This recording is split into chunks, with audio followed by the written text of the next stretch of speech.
भगवान देवनारायण भी ऐसे ही ऊर्जा पुंज थे, अवतार थे, जिन्होंने अत्याचारियों से हमारे जीवन और हमारी संस्कृति की रक्षा की। देह रूप में मात्र 31 वर्ष की आयु बिताकर जनमानस में अमर हो जाना सर्वसिद्ध अवतार के लिए ही संभव है। उन्होंने समाज में फैली बुराइयों को दूर करने का साहस किया, समाज को एकजुट किया, समरसता के भाव को फैलाया। भगवान देवनारायण ने समाज के विभिन्न वर्गों को साथ जोड़कर आदर्श व्यवस्था कायम करने की दिशा में काम किया। यही कारण है कि भगवान देवनारायण के प्रति समाज के हर वर्ग में श्रद्धा है, आस्था है। इसलिए भगवान देवनारायण आज भी लोक जीवन में परिवार के मुखिया की तरह हैं। उनके साथ परिवार का सुख दुख बांटा जाता है। भाइयों और बहनों, भगवान देवनारायण ने हमेशा सेवा और जन कल्याण को सर्वोच्चता दी।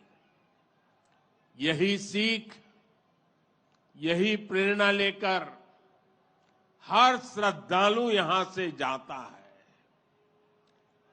जिस परिवार से वे आते थे, वहां उनके लिए कोई कमी नहीं थी, लेकिन सुख सुविधा के बजाय उन्होंने सेवा और जन कल्याण का कठिन मार्ग चुना। अपनी ऊर्जा का उपयोग भी उन्होंने प्राणी मात्र के कल्याण के लिए किया। भाइयों और बहनों, भला जी भला, देव भला।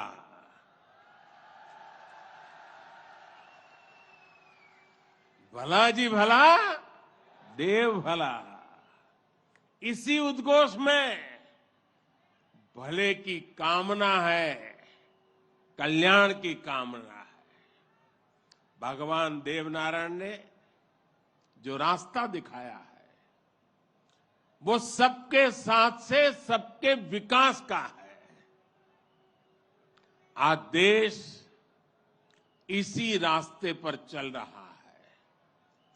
बीते 8-9 वर्षों से देश समाज के हर उस वर्ग को सशक्त करने का प्रयास कर रहा है जो उपेक्षित रहा है, वंचित रहा है।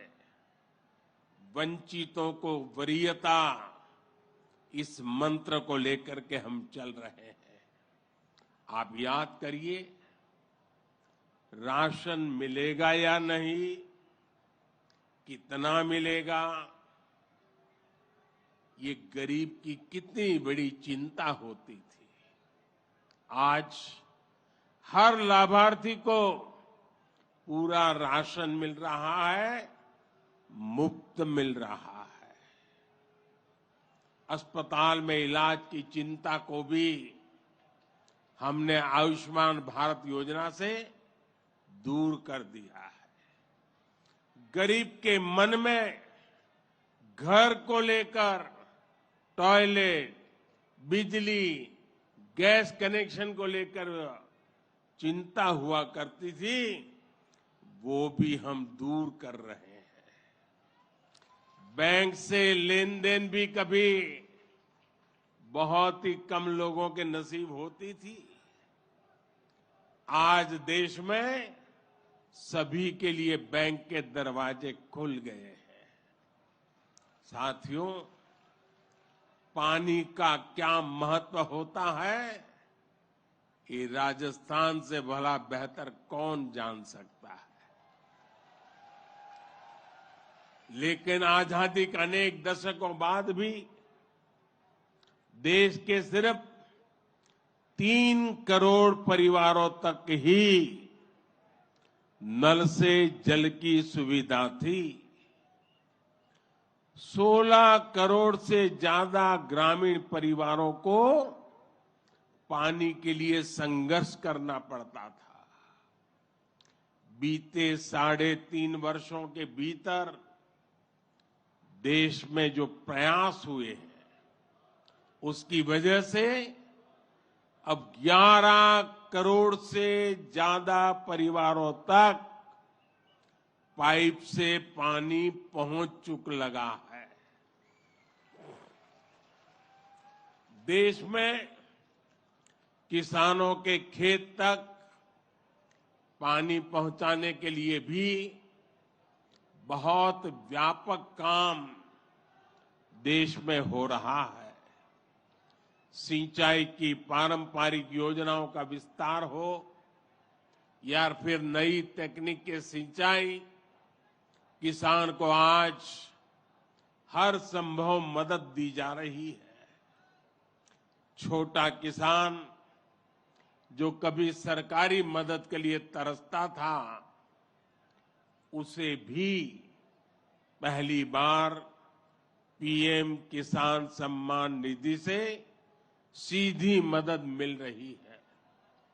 यहां राजस्थान में भी किसानों को पीएम किसान सम्मान निधि के तहत 15,000 करोड़ रुपए से अधिक सीधे उनके बैंक खातों में भेजे गए हैं। साथियों, भगवान देवनारायण ने गौ सेवा को समाज सेवा का, समाज के सशक्तिकरण का माध्यम बनाया था। बीते कुछ वर्षों से देश में भी गौ सेवा का ये भाव निरंतर सशक्त हो रहा है। हमारे यहां पशुओं में खुर और मुंह की बीमारियां, खुरपका और मुंहपका कितनी बड़ी समस्या थी, ये आप अच्छी तरह जानते हैं। इससे हमारी गायों को, हमारे पशुधन को मुक्ति मिले, इसलिए देश में करोड़ों पशुओं के मुफ्त टीकाकरण का बहुत बड़ा अभियान चल रहा है। देश में पहली बार गौ कल्याण के लिए राष्ट्रीय कामधेनु आयोग बनाया गया है। राष्ट्रीय गोकुल मिशन से वैज्ञानिक तरीकों से पशुपालन को प्रोत्साहित करने पर बल दिया जा रहा है। पशुधन हमारी परंपरा, हमारी आस्था का ही नहीं, बल्कि हमारे ग्रामीण अर्थतंत्र का भी मजबूत हिस्सा है। इसलिए पहली बार पशुपालकों के लिए भी किसान क्रेडिट कार्ड की सुविधा दी गई है।